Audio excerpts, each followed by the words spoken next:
Alright, let's talk about pages.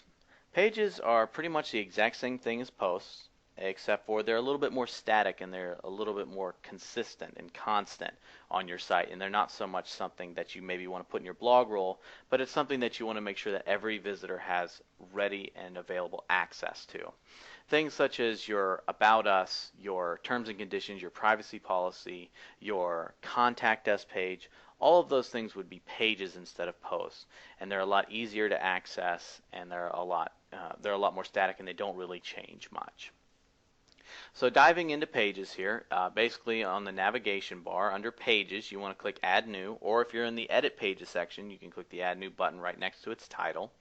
So click Add New, and you're going to come up upon a pretty familiar page. It almost looks exactly like the Add New Post page, and that's because it is almost exactly like it. It's pretty self-explanatory. Just like posts, you add your title and then you add your content as necessary, and then all these options are exactly the same, and things below it are almost exactly the same as well. A couple of different things about a page is the attributes right down here under the Publish section. First of all, one of the good things about pages is that you have the ability to create subpages within pages, almost like a hierarchy or a tree of paging sections. So, a good example right here is actually the one that's right below it.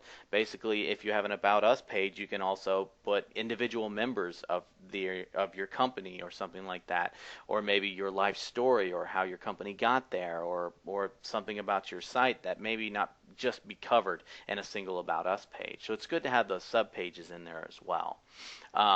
Another thing that you want to look at is the template. Not all pages are created equal. Sometimes you have archive pages, sometimes you have link pages, and sometimes you have contact us pages.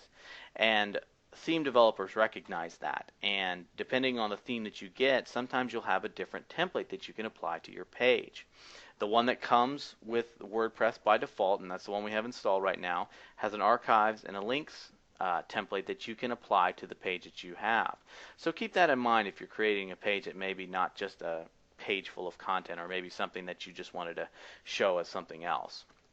And the last thing that you have an ability to do is your order. By default, they're usually ordered alphabetically, but if you want to, you can change the order of something if you don't want it to be alphabetical. So let's say if you wanted to have something be more prominent, or one of the earlier links, or maybe if you want it at the end, you can change the order of all your pages, and you can do that right there. And that pretty much covers pages. Like I said, it's a lot like posts, and you're going to grasp this pretty quickly. So those are the only really main differences about a page. So, all right, now we'll move on to the next section.